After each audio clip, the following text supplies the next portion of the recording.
Good evening, everyone, and welcome to our kitchen. Today I'm going to be making not my grandmother's butter tart recipe, but Epicure's True North butter tart recipe. Now, I love my grandma's recipe and it is delicious, but it takes all afternoon to make. So I'm going to show you what Epicure's solution to our classic butter tarts. So we are going to whisk the mix with a 1/4 cup of warm water and unsalted butter. So let's get to it. So I guarantee that these butter tarts are going to take a fraction of time to make and equally delicious. So it says to combine a 1/4 cup of butter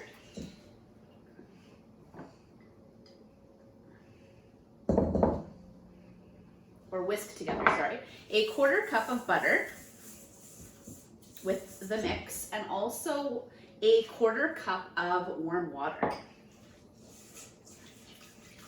So what I've done before I started this video is I cooked tender flake pie shells in the oven for 12 minutes and let them cool because they're also supposed to be cool before you put the mixture in.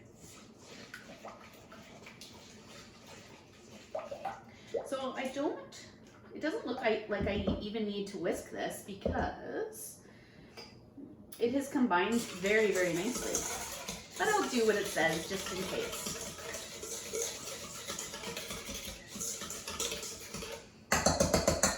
All right, so it also says for a thicker filling, which I tend to like a little bit better, whisk in 1 egg. So when baking, I always crack and beat my egg in a separate container just to make sure that the egg is good. I've learned my lesson because sometimes the egg is not good and then it ruins your whole batch of whatever you're making. So I always make sure the egg is good before I add it to the mix. All right, so now we are going to add egg. We're gonna beat it together.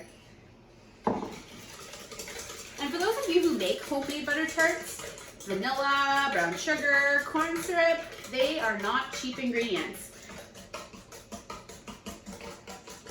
And sometimes finding them has been impossible. Corn syrup was, I swear, in a shortage this past year. All right, so we have the mixture all filled. We're all smooth. I love this little whisk. It fits in all the best places. All right, so what I'm going to do is I'm going to use our scoop to fill the pie or fill the tart shells.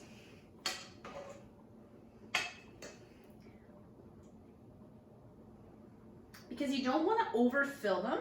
They should be only about 3/4 full, especially if you want to add your favorite nut,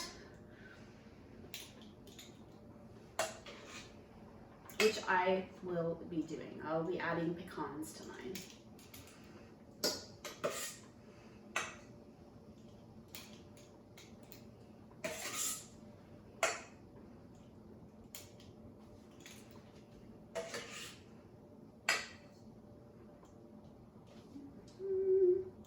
So quiet when I'm concentrating on this stuff.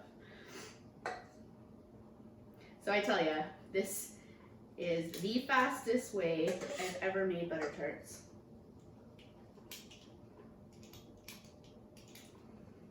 All right.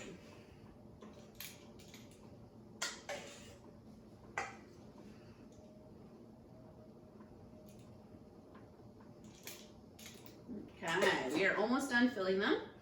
Now,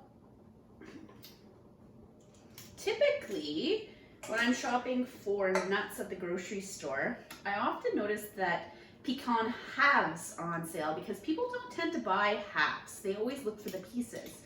So what I do is I take the Epicure meat separator and I take the pecan halves and I just smash them.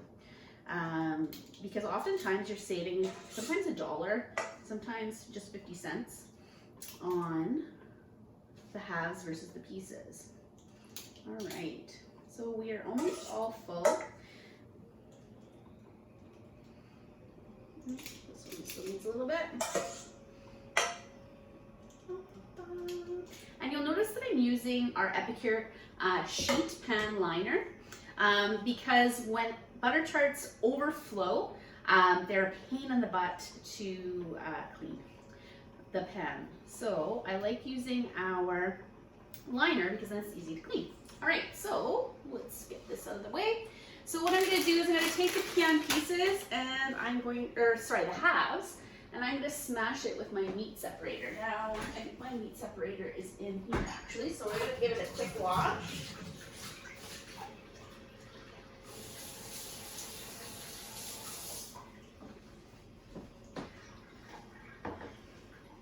And I'm just going to smash the halves. Now sometimes this doesn't work unless you cut the bag. So we're going to cut the bag because there's air in there and it kind of protects the nut. Perfect. So now we have pecan pieces. And then you can simply put as many pecan pieces in the top of the butter tarts as you want, and now there are pecan butter tarts, which are my favorite. And this is why you don't want to overfill your tart shells, because adding the nuts will make the tart overflow. So you might think that, wow, butter tarts actually don't take that long, but to truly cook a butter tart from scratch, you want to cook it low so it doesn't overflow. Okay, it looks like these are all done. Perfect. But this recipe is very, very simple. It says to bake at 375 for 10 to 12 minutes or until filling is lightly brown and bubbly. Filling will thicken as it cools, cool completely before serving. So we are all done. And I would tilt this up to you, but it will overflow and make it a sticky mess. So you just have to guarantee that these look amazing. Stay tuned to the pictures that after it goes in the oven, and I promise I'll have an extra one for you. Take care.